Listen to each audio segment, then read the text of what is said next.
আমন্ত্রণ দেশ জনপদ লাইভে আপনাদের সাথে আছি আমি রিপা খন্দকার। বিএনপি চেয়ারপারসন বেগম খালেদা জিয়ার শারীরিক অবস্থার আরও খবর জানাতে এই মুহূর্তে রাজধানীর এভারকেয়ার হাসপাতাল থেকে যুক্ত হচ্ছেন সহকর্মী আলিমুজ্জামান সাফওয়ান।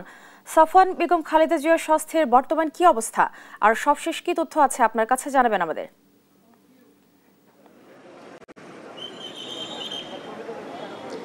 সকাল থেকে আমরা রাজধানীর এভারকেয়ার হাসপাতালে খালেদা জিয়ার সার্বিক যে অবস্থা সেটি আসলে জানার জন্য আমরা এখানে রয়েছি। তবে আমরা যতটুকু সর্বশেষ এখন পর্যন্ত কিন্তু জানতে পেরেছি তার অবস্থা কিন্তু একই রকম আছে, অর্থাৎ তিনি সংকটাপন্ন অবস্থায় আছেন এবং আসলে তার মেডিকেল বোর্ডের যে নিবিড় পর্যবেক্ষণ সেখানে তিনি আছেন এবং তার সঙ্গে দেখা করতে সকালে বিভিন্ন রাজনৈতিক দলের নেতাকর্মীরা এসেছেন। আমরা দেখতে পেয়েছি যে এনসিপির হাসনাত আবদুল্লাহ, তাসনিম জারা এবং নাসিরউদ্দিন পাটোয়ারি তারা এসেছেন বেগম খালেদা জিয়ার সঙ্গে দেখা করতে। এছাড়াও বিএনপির বিভিন্ন পর্যায়ের নেতৃবৃন্দ তারাও কিন্তু বেগম খালেদা জিয়ার সার্বিক খোঁজখবর রাখার জন্য এই রাজধানীর এভারকেয়ার হাসপাতালে এসেছেন। তবে দলীয় একটি নির্দেশনা দেওয়া হয়েছিল গতকাল রাতে যে কোনো নেতাকর্মী যাতে এভারকেয়ার হাসপাতালে এসে তারা আসলে ভিড় না করে, অর্থাৎ যেহেতু সার্বিকভাবে তারপর ডক্টররা আসলে এই খোঁজখবর রাখছেন এই জন্য আসলে অতিরিক্ত ভিড়ের রাতে কিন্তু এই সিদ্ধান্ত নেওয়া হয়েছে। পাশাপাশি গতকাল রাত থেকে কিন্তু বিএনপির যারা সিনিয়র নেতৃবৃন্দ রয়েছেন,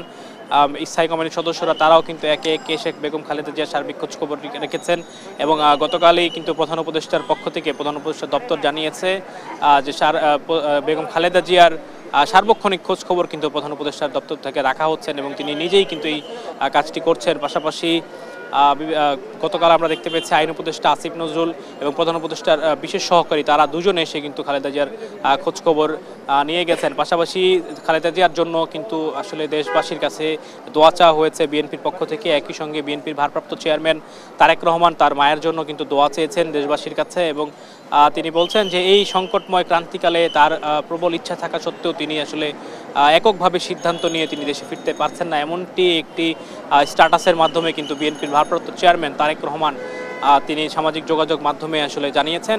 এবং আজকে কিন্তু দেশের বিভিন্ন প্রান্তে কিন্তু বিএনপির যারা নেতাকর্মী বা পাশাপাশি সাধারণ মানুষ তারা কিন্তু বেগম খালেদা জিয়ার জন্য দোয়া করছে। তো সকাল থেকে বিএনপির নেতাকর্মীদের উপস্থিতি কিছুটা কম ছিল এভারকেয়ার হাসপাতালের গেটে, তবে আসলে সময় গড়ানোর সঙ্গে সঙ্গে কিন্তু আমরা দেখতে পাচ্ছি যে বিএনপির অনেক নেতৃবৃন্দ তারা বিভিন্ন পর্যায়ে তারা এসেছেন।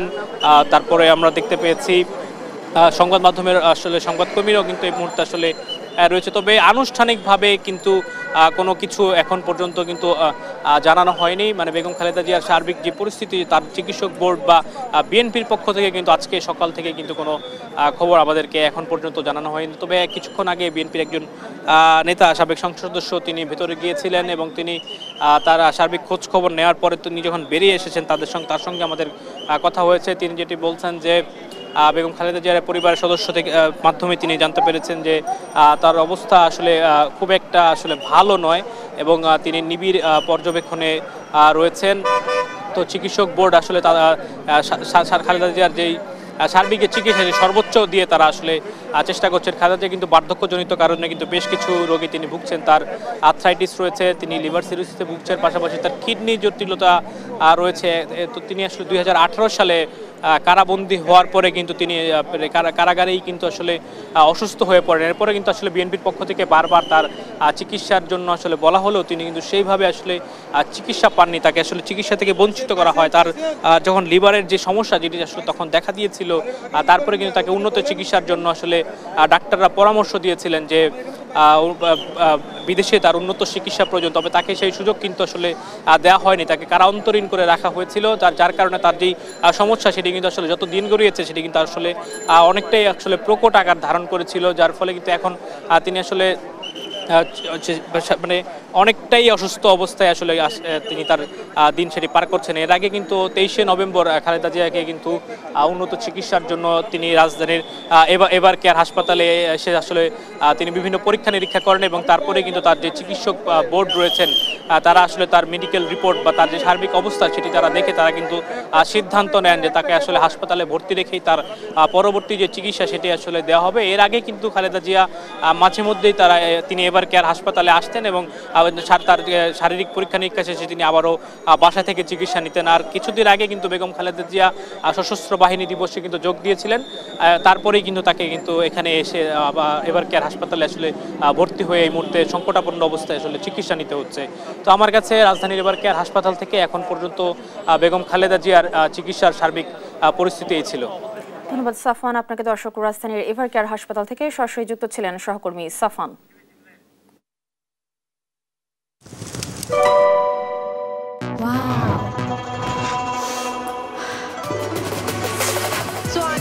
Thailand. Time for Thailand. Time for Tom Yum. Introducing Doodles, Tom Yum Shrimp Noodles. Doodles খান নাই তো নুডলসই খান নাই। আসন্ন নির্বাচনকে সামনে রেখে নোয়াখালী ৪ আসনের বিএনপির মনোনীত প্রার্থী দলের কেন্দ্রীয় ভাইস চেয়ারম্যান মোহাম্মদ শাহজাহান শান্তি সমৃদ্ধি উন্নয়ন বিষয়ে নোয়াখালী প্রেস ক্লাবের সাংবাদিকদের সাথে মতবিনিময় সভা করছেন। এ নিয়ে আরও জানাতে সরাসরি যুক্ত হচ্ছেন সহকর্মী মাওলা সুজন। সুজন, নোয়াখালীর সার্বিক উন্নয়নের বিষয়ে কি আসার কথা বলছেন মোহাম্মদ শাহজাহান, জানাবেন আমাদের। রিপা, আপনাকে শুরুতে জানিয়ে রাখতে চাই আমি এখন দাঁড়িয়ে আছি নোয়াখালী প্রেস ক্লাব মিলনায়তনে। তো এখানে আসলে যে আজকে যে সংবাদ সম্মেলন বা মত বিনিময় সভা হচ্ছে সেটি নোয়াখালী ৪ আসনের যে ধানশীষ প্রতীকের মনোনীত প্রার্থী আলাজ মোহাম্মদ শাহজাহান তিনি সাংবাদিকের সাথে মত বিনিময় করছেন। আসলে মোহাম্মদ শাহজাহানের একটি পরিচিতি আমি যদি তুলে ধরতে চাই সেটি হচ্ছে যে মোহাম্মদ শাহজাহান কিন্তু নোয়াখালী ৪ আসন থেকে পরপর চারবার নির্বাচিত সংসদ সদস্য। 1991 সাল থেকে 2001 সাল পর্যন্ত তিনি পরপর চারটি সংসদে তিনি সংসদ সদস্য পদে নির্বাচন করে জয়লাভ করেছিলেন। এই আসনে আসলে তিনি অনেকটা যে নোয়াখালী মাটি ও মানুষের নেতা হিসেবে তিনি পরিচিতি পেয়েছেন যে সংসদরত থাকেন। তো আমি এখন তার সাথে একটু কথা বলার চেষ্টা করব। আমি তার কাছে জানতে চাইবো যে আজকে যে সাংবাদিক সাথে মত বিনিময়, এই মত বিনিময় থেকে নোয়াখালী ৪ আসনের যারা জনগণ রয়েছে তাদের প্রতি আপনার কি বার্তা রয়েছে? এখন তো শুরু করি, আমি শুরু করি। তাদের প্রতি কি বার্তা সেটা প্রচার করার জন্য, সেটাকে জানানোর জন্যই আমি আজকে সংবাদ সম্মেলনে মত বিনিময় সভার আয়োজন করেছি।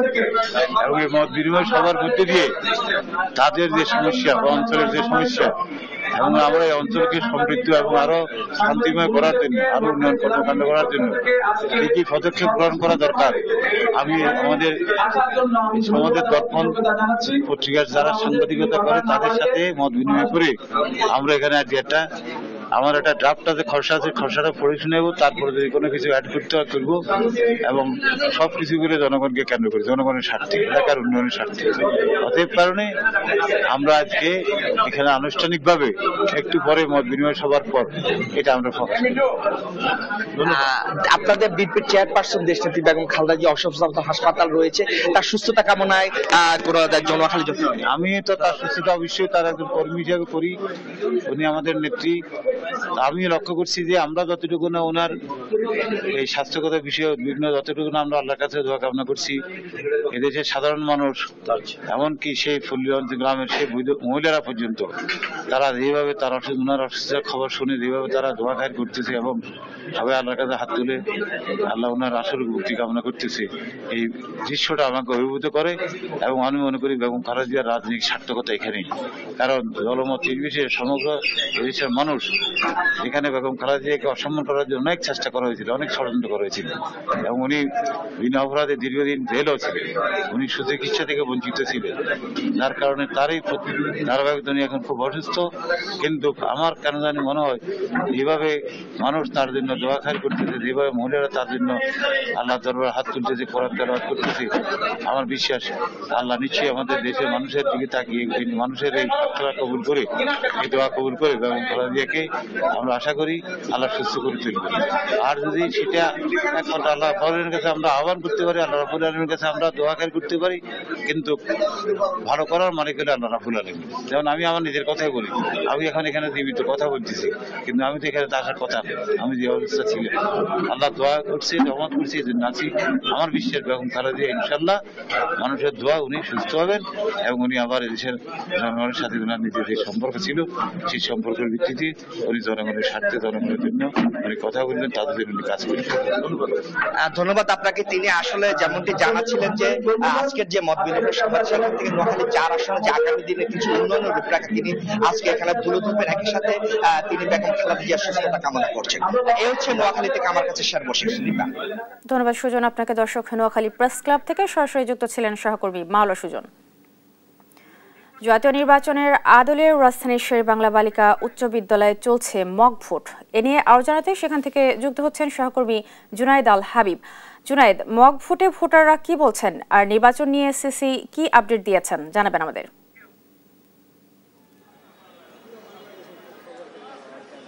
ধন্যবাদ দীপা। আসলে কিছুক্ষণ আগে প্রধান নির্বাচন কমিশনার এম এম নাসিরউদ্দিন তিনি এই ভোট কেন্দ্রটি পরিদর্শন করতে এসেছেন এবং তিনি গণমাধ্যমের সাথে কথা বলেছেন। যে তথ্যটি তিনি জানিয়েছেন যে আগামী ডিসেম্বরের দ্বিতীয় সপ্তাহে আসন্ন ত্রয়োদশ জাতীয় নির্বাচনের তফসিল ঘোষণা করা হবে, এমন একটি খবর কিন্তু তিনি গণমাধ্যমকে দিয়েছেন। এছাড়া আসলে আজকের এই মক ভোট নিয়ে কথা বলেছেন আইন শৃঙ্খলা পরিস্থিতি নিয়ে আসলে তার কাছে জানতে চেয়েছিলাম যে এখন যেই অবস্থা বিরাজ করছে দেশের আইন শৃঙ্খলা পরিস্থিতি, তাতে একটি সুষ্ঠু নির্বাচন আয়োজন সম্ভব কিনা। তবে তিনি আশা প্রকাশ করছেন যে তফসিল ঘোষণার পরে নির্বাচনের সুষ্ঠু পরিবেশের জন্য যা যা করণীয় তারা করবেন এবং 5 আগস্টের পরে আপনি জানেন যে আসলে দেশের আইন শৃঙ্খলা পরিস্থিতি অনেকটা ভেঙে পড়েছিল। তো তিনি বলছেন যে ধীরে ধীরে সেটি উন্নত হচ্ছে এবং তফসিল ঘোষণার পরে আরো উন্নত হবে। এছাড়া আসলে গণভোট নিয়ে আজকের এই মক ভোটিং এর মূল যে আসলে উদ্দেশ্যটি ছিল, যেহেতু দুটি ভোট একসাথে আয়োজন করতে হচ্ছে নির্বাচন কমিশনকে, সেক্ষেত্রে নির্বাচন কমিশন তাদের সার্বিক প্রস্তুতিটি আসলে কি ধরনের প্রস্তুতি গ্রহণ করতে হবে সে বিষয়টি মাঠ পর্যায় থেকে যাচাই করার জন্যই তারা আসলে আজকের ভোটটি আয়োজন করেছেন। এবং আপনি দেখছেন যে ভোট কেন্দ্রের বাইরে এখনো কিন্তু বিপুল সংখ্যক আইন শৃঙ্খলা বাহিনীর সদস্যরা এখানে উপস্থিত রয়েছেন। অর্থাৎ স্বাভাবিক ভোট কেন্দ্রে যে ধরনের নিরাপত্তা ব্যবস্থা থাকবে আজকে কিন্তু সেই নিরাপত্তা ব্যবস্থাই এখানে গ্রহণ করা হয়েছে। বলা যায় কিছুটা বাড়তি নিরাপত্তাও কিন্তু এখানে গ্রহণ করা হয়েছে।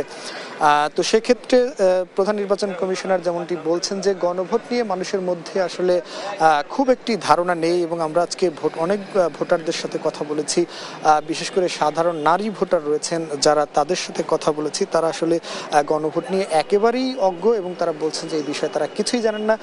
এমনকি একজন ভোটারকে আমরা প্রশ্ন করেছিলাম যে হা বা না ভোট দিলে আসলে কি হবে, তো তার উত্তরটি ছিল অনেকটা এরকম যে হা ভোট দিলে নির্বাচন হবে, তারা যদি হা ভোট দেন, অথবা না দিলে আসলে নির্বাচনটি হবে না।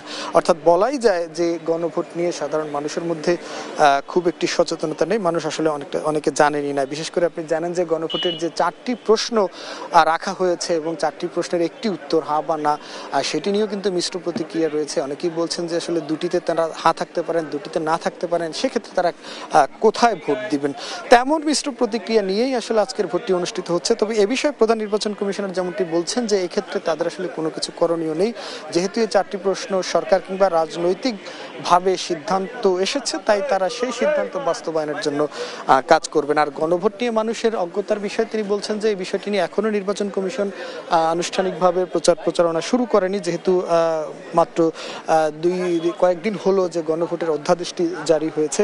তো নির্বাচন কমিশন বলছেন যে এখন থেকে নির্বাচন কমিশন এবং সরকার, রাজনৈতিক দলগুলোর পক্ষ থেকে গণভোট নিয়ে তারা ব্যাপক প্রচারণা চালাবেন যাতে মানুষের মধ্যে সচেতনতা তৈরি হয়।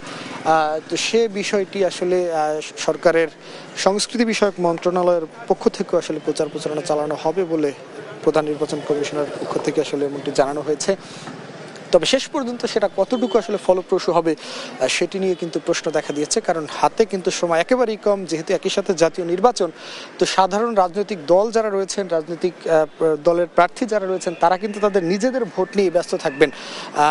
আর সেক্ষেত্রে আসলে গণভোট নিয়ে সাধারণ মানুষের মধ্যে কতটুকু তারা প্রভাব ফেলতে পারবেন, এই গণভোটটি আসলে কতটা কার্যকর হবে, যে উদ্দেশ্য নিয়ে ভোটটি আসলে অনুষ্ঠিত হতে যাচ্ছে সেই উদ্দেশ্য আসলেই পুরোপুরি বাস্তবায়ন সম্ভব কিনা সেটি নিয়ে কিন্তু ইতোমধ্যে প্রশ্ন উঠে গেছে। এবং আজকের এই মক ভোটিংয়ে যারা ভোটার এসেছেন তাদের সাথে কথা বলে কিন্তু এটি আরও স্পষ্ট হচ্ছে, কারণ একেবারেই কিন্তু সাধারণ মানুষ পুরোপুরি অজ্ঞ এই বিষয়ে কিন্তু একেবারেই অজ্ঞতার মধ্যে রয়েছেন, তারা গণভোট নিয়ে মোটেই কিন্তু কিছুই জানতেছেন না। তবে একটি বিষয় হচ্ছে যেটি গণভোট এবং জাতীয় ভোট দিতে গিয়ে সময়ের বিষয়টি যেটি ধারণা করা হচ্ছে যে আসলে দীর্ঘ সময় লাগতে পারে। তবে সেক্ষেত্রে কিছু ভোটার যারা আসলে সচেতন ভোটার তারা বলছেন যে খুব একটা জটিলতা নেই। দুটি ব্যালট পেপার তাদেরকে দেওয়া হচ্ছে, একটি সাদা কালো রং আর একটি গোলাপি রঙের। তো গোলাপি রঙের 4টি প্রশ্ন জুড়ে দেওয়া আছে এবং সেখানে হা না দেওয়া আছে। তো অনেকেই বলছেন তারা কেউ প্রশ্ন পড়ে আসলে হা না ভোট দিচ্ছেন, কেউ আবার প্রশ্ন না পড়ি তারা হা না ভোট দিচ্ছেন। সেক্ষেত্রে গড়ে আসলে 1 মিনিটের মতো সময় কিন্তু প্রয়োজন হচ্ছে প্রত্যেকজন ভোটারকে। তো 12টার দিকে এখানকার এই আজকের মক ভোটিং শেষ হবে। শেষ হওয়ার পরে হয়তো আমরা আরও জানতে পারবো যে আজকে কতজন ভোটার আসলে ভোট দিয়েছেন এবং প্রত্যেকটি ভোটারের ভোট দেওয়ার ক্ষেত্রে কতটা সময় এখানে প্রয়োজন হয়েছে, তো সেটি আপনাদেরকে পরবর্তীতে আমরা জানিয়ে দিতে পারবো। তো এই ছিল এখন পর্যন্ত আমার কাছে সবশেষ। ধন্যবাদ জুনায়েদ আপনাকে। দর্শক আমাদের সাথে সরাসরি যুক্ত ছিলেন সহকর্মী জুনায়েদ, জানাচ্ছিলেন মক ভোটের বিস্তারিত নিয়ে। দর্শক, চতুর্থ বাংলাদেশ অর্থনৈতিক সম্মেলনে কথা বলছেন বাংলাদেশ ব্যাংকের governor doctor Ahsan H Mansur. আমরা সরাসরি চলে যাচ্ছি সেখানে।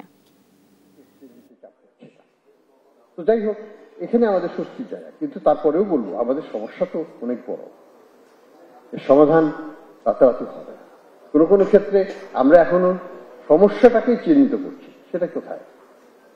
আমাদের যে এনপিএল এর যে সিচুয়েশনটা হচ্ছে সেটা একটা বড় সমস্যা।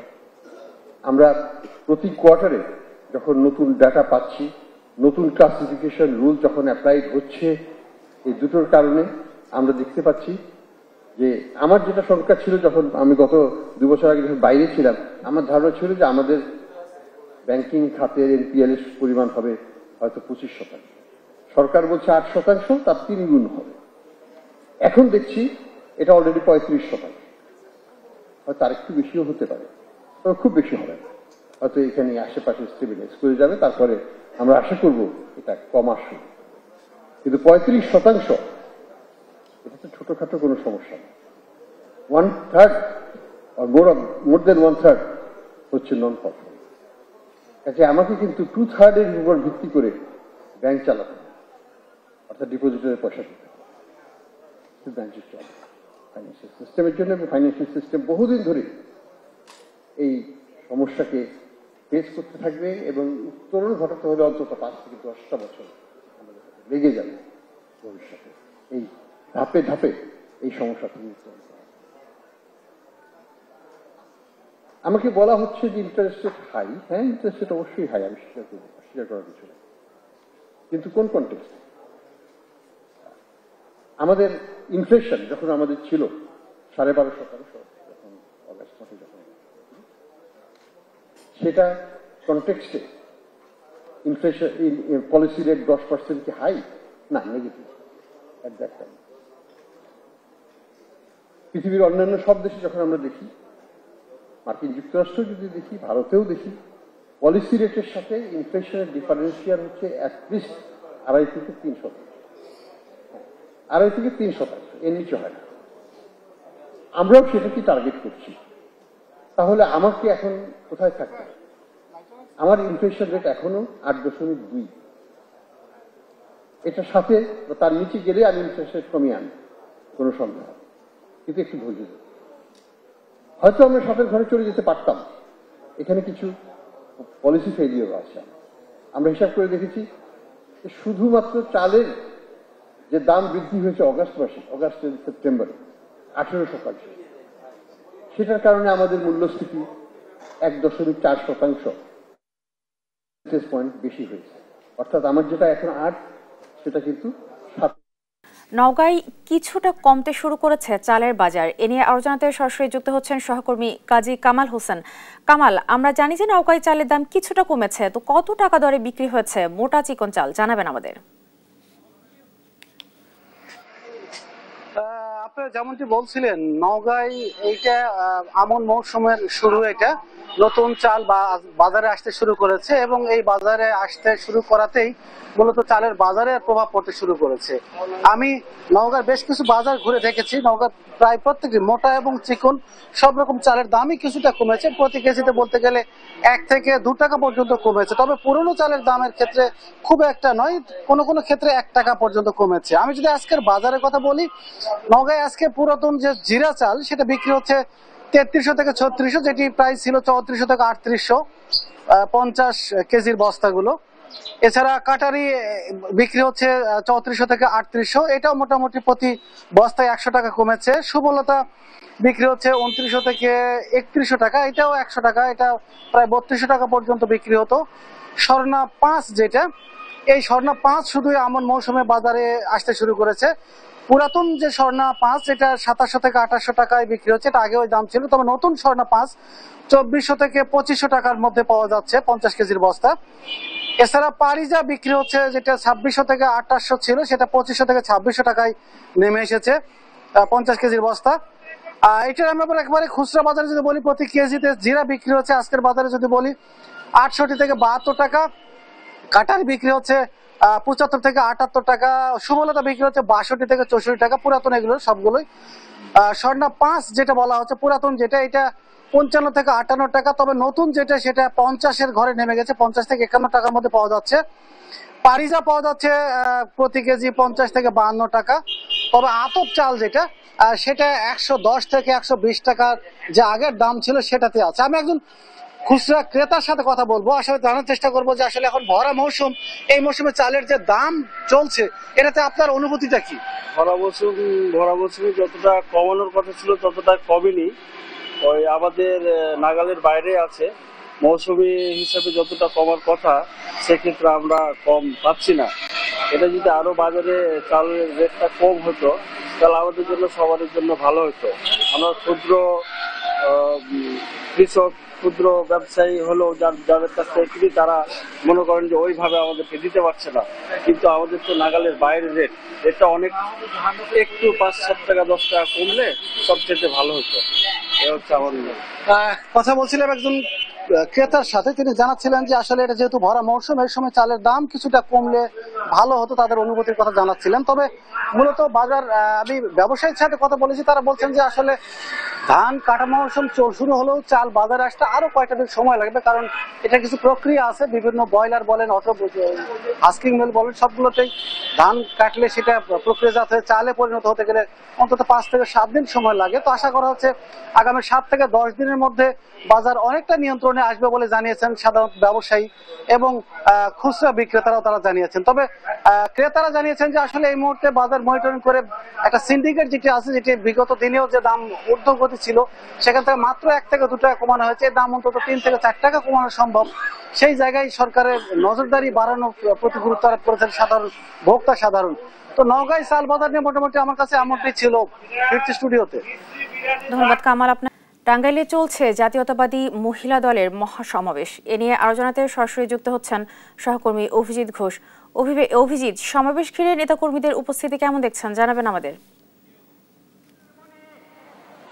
জি রিপা, আপনি জানেন যে এই যে টাঙ্গাইলের ভুয়াপুরের গোবিন্দাসী যে ইউনিয়ন পরিষদ রয়েছে, সেই ইউনিয়ন পরিষদের সামনে মহিলা দলের সমাবেশ অনুষ্ঠিত হচ্ছে। দীর্ঘ 17 বছর পরে এই যে স্বতঃস্ফূর্তভাবে এখানকার নারীরা অংশগ্রহণ করেছেন এই আজকের এই মহিলা দলের সমাবেশে, এবং এই সমাবেশে বিভিন্ন শ্রেণী পেশার যারা মহিলা রয়েছেন তারাও অংশগ্রহণ করেছেন। এবং এই মঞ্চে আজকে যিনি প্রধান অতিথি রয়েছেন কেন্দ্রীয় বিএনপির ভাইস চেয়ারম্যান, তিনি এই আজকের অনুষ্ঠানের এবং ওনার সহধর্মিনী বিলকিস সালাম এই অনুষ্ঠানে প্রধান আলোচক হিসেবে উপস্থিত হয়েছেন। এছাড়াও তাদের যে কন্যা রয়েছেন সাফওয়াত বিনতে সালাম, তিনিও আজকের এই অনুষ্ঠানে প্রধান বক্তা হিসাবে আজকের এই অনুষ্ঠানে বক্তব্য দিবেন। এবং আপনারা দেখতে পাচ্ছেন যে এইখানে শত শত নারী তারা এই আজকে এই মহিলা দলের সমাবেশে অংশগ্রহণ করেছেন। তারা বলছেন যে তাদের যে দীর্ঘ যে প্রত্যাশা ছিল, এই যে আজকে বিএনপির পক্ষ থেকে যে মহিলা দলের সমাবেশ অনুষ্ঠিত হচ্ছে সেখানে তারা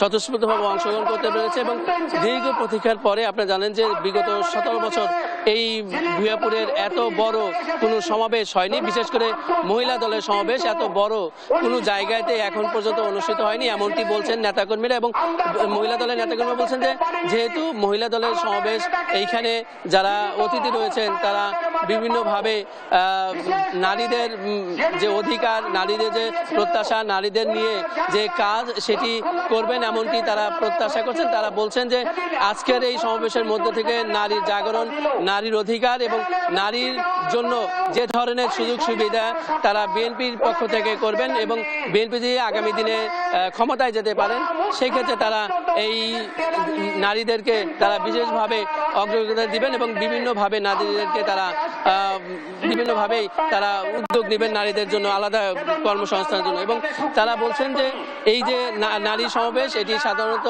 যে স্বতঃস্ফূর্তভাবে নারীদের অংশগ্রহণ, এখানে যারা উপজেলা বিএনপির যিনি সভাপতি এবং সাধারণ সম্পাদক রয়েছেন তারাও এই সমাবেশে রয়েছেন এবং তারা বলছেন যে এই যে এত বড় একটি সমাবেশ এটি আসলে টাঙ্গাইলের একটি অন্যতম বৃহৎ সমাবেশ, এই নারী সমাবেশ অনুষ্ঠিত হয়েছে। এই ছিল টাঙ্গাইল থেকে মহিলা দলের সমাবেশ থেকে আমার কাছে সর্বশেষ। ধন্যবাদ অভিজিৎ আপনাকে। দর্শক, টাঙ্গাইল থেকে বিএনপির সমাবেশ নিয়ে জানাচ্ছিলেন সহকর্মী অভিজিৎ। সাভারে চলছে জলাশয় ভরাটের মহোৎসব, এ থেকে বাদ যাচ্ছে না নদী ও খাল। এ নিয়ে আরো জানাতে সরাসরি যুক্ত হচ্ছেন সহকর্মী দেওয়ান ইমন। ইমন, ভরাট কার্যক্রম রোধে প্রশাসন কি বলছে, আর কোনো উদ্যোগ নেওয়া হয়েছে কিনা আপনি জানাবেন আমাদের।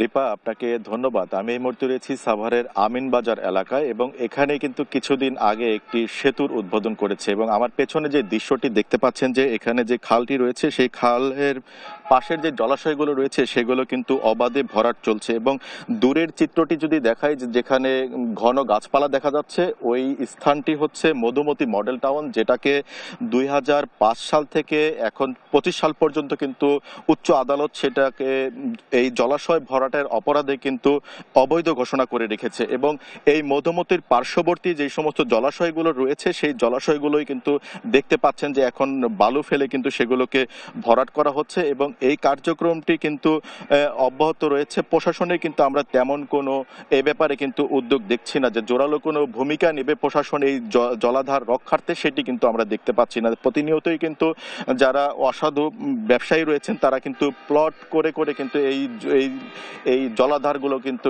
বিক্রি করে দিচ্ছেন, যে কারণে কিন্তু বর্ষা মৌসুমে আমরা দেখি যে এই যে নিচু স্থানগুলো যেখানে এসে এই সাভারের বা আশপাশের অঞ্চলের যেই বর্ষা মৌসুমে যে পানিগুলো এখানে এসেই কিন্তু অবস্থান করে। তবে এবার কিন্তু বর্ষা মৌসুমে যে বিগত দিনে যে ভোগান্তিতে পড়েন শিল্পাঞ্চলের মানুষ জলাবদ্ধতায়, সেটি কিন্তু আরো কয়েক গুণে বেড়ে যাবে, যেহেতু এই জলাধার যেই স্থানগুলো রয়েছে সেগুলোকে কিন্তু প্রতিনিয়ত এভাবে ভরাট করা হচ্ছে। আমরা প্রশাসনের সাথে কথা বলার চেষ্টা করেছিলাম, তবে এই বিষয়ে সাভারে যিনি এসিল্যান্ড রয়েছেন এগুলো এই ল্যান্ডগুলো যার অধীনে তিনি এই বিষয়ে কোনো মন্তব্য করতে রাজি হননি এবং আমরা কথা বলেছিলাম যে স্থানীয় যে ভূমি অফিস রয়েছে ফুলবাড়িয়া ভূমি অফিস, সেখানকার যিনি সহকারী ওই অফিসের যিনি সহকারী ভূমি কর্মকর্তা রয়েছে তিনি যেমনটি জানিয়েছেন যে এদেরকে এসিল্যান্ডের নির্দেশে নোটিশ করা হয়েছে যেন তাদের কাগজপত্র নিয়ে কিন্তু তারা যেন এসিল্যান্ডের সঙ্গে দেখা করেন, অথচ এই অঞ্চলগুলো কিন্তু ড্যাপের অধীনস্থ এবং এই সমস্ত এই ড্যাপের অধীনস্থ কোনো ল্যান্ড যেন কেউ ভরাট করতে না পারে, কোনোটায় যেন প্লট আকারে প্লট করে কেউ যেন বিক্রি করতে না পারে, সেটির ব্যাপারে কিন্তু উচ্চ আদালতের সরাসরি নিষেধাজ্ঞা রয়েছেন। সেই নিষেধাজ্ঞা উপেক্ষা করে কিন্তু এই কার্যক্রম চলছে, তবে এ ব্যাপারে জোরালো কোনো পদক্ষেপ কিন্তু কারো পক্ষ থেকে আমরা দেখছি না। তো এ ছিল আমার কাছে রিপা এই নদী ও খাল ভরাটের জলাধার ভরাটের সর্বশেষ। ধন্যবাদ ইমন আপনাকে। দর্শক, সাভার থেকে সরাসরি যুক্ত ছিলেন সহকর্মী ইমন। সরকারি নির্দেশনার পরও রেলওয়ে জায়গা থেকে সরানো হয়নি আওয়ামী লীগ নেতার মার্কেট, এতে ভোগান্তিতে রেল লাইনের পাশ দিয়ে চলাচল করা মানুষ। এ নিয়ে আরো জানাতে সরাসরি যুক্ত হচ্ছেন সহকর্মী ইলিয়াস আহমেদ। ইলিয়াস, আওয়ামী লীগ নেতার মার্কেট সরানোর বিষয়ে কর্তৃপক্ষ কি বলছেন জানাবেন আমাদের। গত 19 নভেম্বর ময়মনসিংহ নগরীর তিনকুনা পুকুর পাড়ে এই অবৈধভাবে মার্কেটটি কিন্তু অর্থাৎ রেলের জায়গাতে অবৈধভাবে মার্কেটটি নির্মাণ করেছিলেন আওয়ামী লীগ নেতা হাজী মুসা মিয়া। অর্থাৎ গত 19 নভেম্বর সেই মার্কেটটি সরানোর নির্দেশনা কিন্তু দিয়েছিলেন রেলওয়ে কর্তৃপক্ষ এবং পুলিশ প্রশাসন। তারপরেও আমরা দেখেছি 11 দিন নির্দেশনার 11 দিন হয়ে গেলেও কিন্তু এখনো পর্যন্ত সেই মার্কেটটি কিন্তু সরানো হয়নি, যার কারণে স্থানীয়দের মধ্যে ক্ষোভ বিরাজ করছে এবং স্থানীয়রা বলছেন যে দ্রুত যদি মার্কেটটি সরানো না হয় তাহলে এই এলাকায় কিন্তু যে কোনো ধরনের দুর্ঘটনা কিন্তু ঘটতে পারবে, সেই বিষয়টি কিন্তু তারা বলছিলেন। যদিও আমরা আজকেও রেলওয়ে কর্তৃপক্ষের সঙ্গে কথা বলেছিলাম, তারা বলছেন যে যেহেতু 11 দিনেও মার্কেট সরানো হয়নি, অর্থাৎ আওয়ামী লীগ নেতা তার নির্মাণাধীন মার্কেটটি সরায়নি, তারা কিন্তু আইনিভাবে পদক্ষেপ নেবেন, সেই বিষয়টি কিন্তু তারা আমাদেরকে জানিয়েছেন। আমরা যদি স্থানীয় একজনের সঙ্গে একটু যুক্ত হতে চাই, অবৈধভাবে রেলের জায়গাতে মার্কেটটি নির্মাণ করা হয়েছে, রেলওয়ে কর্তৃপক্ষ নির্দেশনা দিয়েছে মার্কেটটি সরানোর, 11 দিন হয়ে গেলেও মার্কেটটি সরানো হয়নি, এই বিষয়টি আপনি কিভাবে দেখেন? যেহেতু রেলের জায়গার উপরে বাজার বা মার্কেট নির্মাণ করছে, এটা এলাকাবাসী খুব বিরাজ করতেছে। এটা ভেঙে ফেলার কথা ছিল, এখনো কেন যে সে ভাঙতেছে না, কোথায় তার খুঁটির জোর, এটা নিয়ে এখন আলোচনা সমালোচনা ঝড় পড়ছে এলাকাবাসীর মাঝে। আর এখানে দুইটা দুর্ঘটনা ঘটছে, রেলে কাটা পড়ে, ঘনবসতি এলাকা, এখানে দুইটা রেলে কাটা পড়ে লোক মারা গেছে, এটাকে কেন্দ্র করে আরো তীব্র খুব বিরাজ করছে এলাকাবাসীর মাঝে। তিনি বলছিলেন যে এই মার্কেট নির্মাণকে কেন্দ্র করে কিন্তু সম্প্রতি 2টি দুর্ঘটনা ঘটেছে, দুজনের প্রাণহানির ঘটনার মতো ঘটনা কিন্তু এই এলাকায় ঘটেছে। অর্থাৎ দ্রুত সেই মার্কেটটি, নির্মাণাধীন মার্কেটটি সরানোর দাবি কিন্তু তারা জানিয়েছেন। অর্থাৎ তারা বলছেন যে এই সময়ে আওয়ামী লীগ নেতার এত দাপট, সেটি কিন্তু তারা কোনোভাবেই মেনে নিতে পারছেন না, সেই বিষয়টি বলছিলেন। আমরা যদি স্থানীয় আরেকজনের সঙ্গে একটু কথা বলতে চাই, যুক্ত হতে চাই, এই বিষয়টিকে কিভাবে দেখেন? না, এটি তো আসলে অনেক খারাপ বিষয়, কারণ উনি আওয়ামী লীগের একজন পোস্টেড নেতা ছিল, সে জোরপূর্বক ভাবে মার্কেটটি দখল করছে। দখল করে সে এই বিল্ডিং এর পিছনে তার আরো 7-8 ফিট জায়গা রয়েছে, আছে এখনো। সে বলছিল যে এটা ভেঙে দিবে, কিন্তু সে এতদিন ধরে কার যে দাপটে এখানে দখল করে রাখছে, এটা আমরা আসলে এলাকাভাবে বুঝতে পারতাছি না যে সে কিভাবে এখানে বসে আছে। কিন্তু আমরা জোর দাবি জানাচ্ছি এটা তাড়াতাড়ি সরাই দিয়া এটা রেলের সম্পত্তি রেলকে বুঝিয়ে দেওয়া হোক।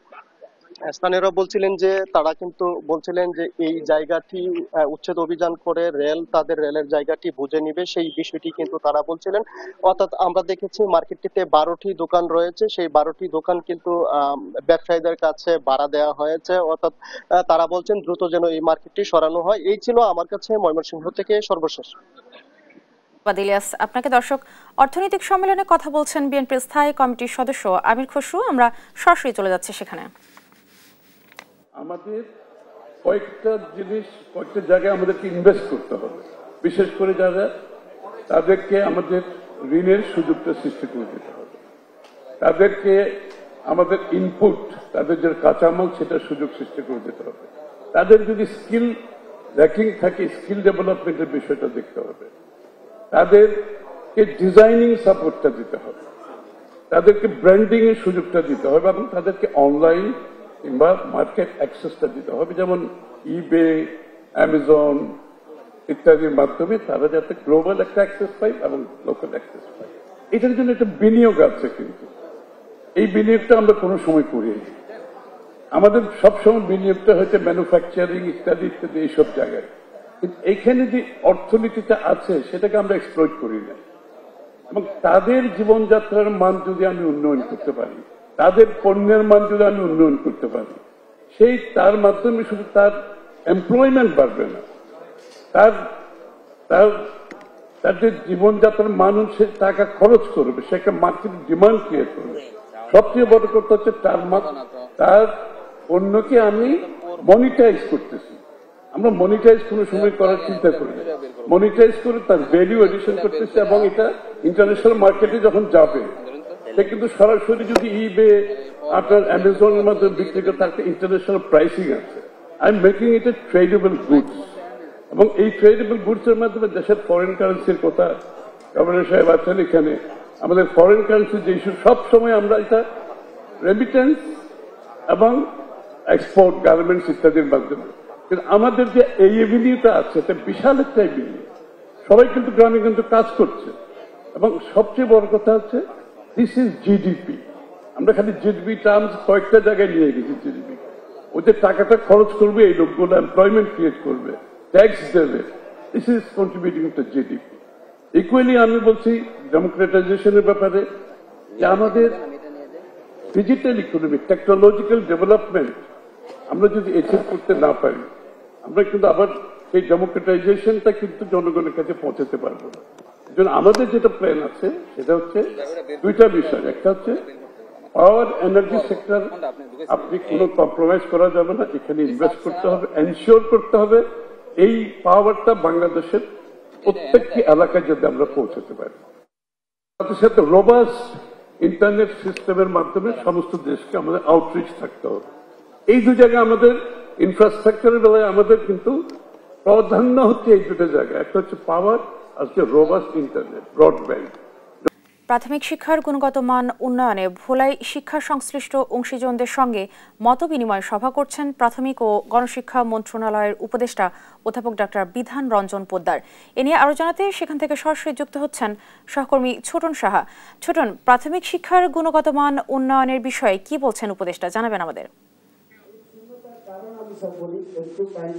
ধন্যবাদ রিপা।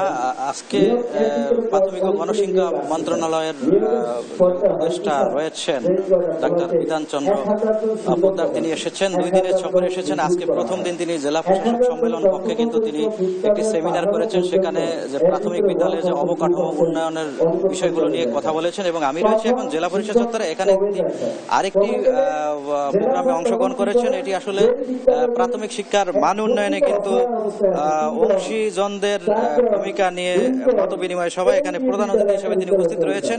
এই প্রোগ্রামের সময় গণমাধ্যমের সাথেও তিনি কথা বলেছেন। তিনি বলেছেন যে এবছর বছরের শুরুতেই কিন্তু প্রাথমিক বিদ্যালয়ের শিক্ষকদেরকে কিন্তু বই হাতে দেওয়া হবে। একই সাথে তিনি বলেছেন হাওর অঞ্চল এবং চরাঞ্চলে যারা শিক্ষকরা রয়েছেন, যাদের কর্মস্থলে যেতে বেগ হতে হচ্ছে, তাদের জন্য আসলে ঝুঁকি ভাতা, সম্মানী ভাতা দেওয়ার ঘোষণাও কিন্তু দিয়েছেন। এবং একই সাথে তিনি বলেছেন যে প্রাথমিক সহকারী শিক্ষকরা যে 11তম গ্রেড নিয়ে যে আন্দোলন করছে, সেই আন্দোলনের বিষয়টিও তিনি বলেছেন যে অতি দ্রুতই শিক্ষকদেরকে 11তম গ্রেডের যে আন্দোলন, সেই দাবিগুলো তিনি বাস্তবায়িত করবেন, অতি দ্রুতই সেটি চলবে তিনি বলছিলেন। এবং একই সাথে তিনি সাংবাদিকদের প্রশ্নের উত্তরে আরও বলেছেন যে আগামী সংসদ নির্বাচনকে কেন্দ্র করে যে প্রাথমিক বিদ্যালয়গুলো যে ভোট কেন্দ্র রয়েছে, সেই কেন্দ্রগুলো যদি যেগুলো ঝুঁকিপূর্ণ রয়েছে সেগুলো